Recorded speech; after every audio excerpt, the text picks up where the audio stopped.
The 13th Conference on Climate Change and Development in Africa, which is targeted to serve as a key technical gathering that provides a key foundation for the Second Africa Climate Summit conducted in Addis Ababa. Opening the conference, African Union Commission Sustainable Environment Division Head Jihane EL-Gaouzi said the solutions for the intensifying climate crisis are rooted in equality, innovation, and resilience. The conference is therefore essential to examine the best opportunities to transform Africa into a powerhouse of green growth and sustainable development, she added. Over the next few days, we will examine not only the vulnerabilities that define our shared experience, but also the vast opportunities to transform Africa into a powerhouse of green growth and sustainable development.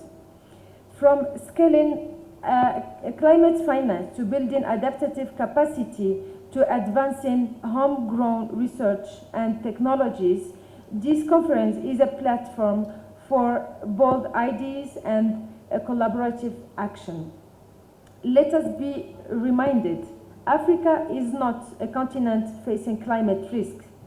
It's a continent of solutions, leadership, and youthful ambitions. On his part, Pan-African Climate Justice Alliance Program Head Charles Mwangi stressed the need for pushing the structural reforms of the international financial architecture and demand for timely, fair, and accessible climate finance. We ensure all stakeholders that AGN will provide a consistent, coherent, and technically sound negotiating front to secure outcomes that reflect Africa's priorities. The climate crisis is also a crisis of global governance, of inequality, and of imagination.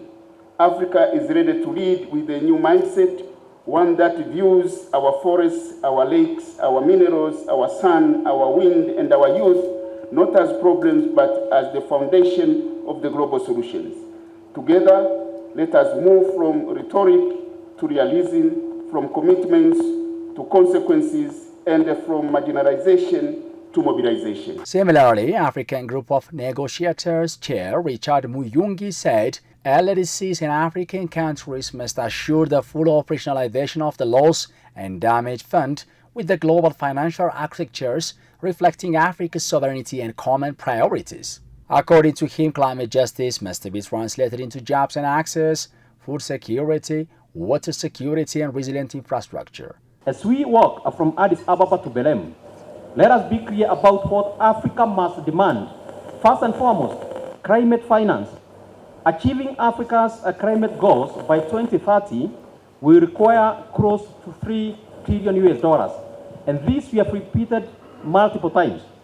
Yet Africa receives only 2 to 3% of the global climate finance flow. This is unacceptable. Energy justice. Over 600 million of us still lack electricity in this age and era. A just transition cannot mean a transition into deep poverty.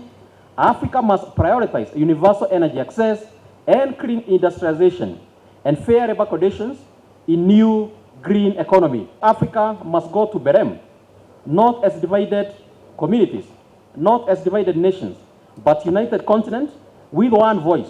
As per the report of Ethiopian news agency, the overall goal of the climate change and development in Africa is to unify and present Africa's common, evidence-based and investment-worthy climate agenda that boosts resilience, promotes green growth, and improves institutional capacity for effective participation in global climate negotiations and the implementation of continental priorities that directly inform Second Africa Climate Summit and COP30.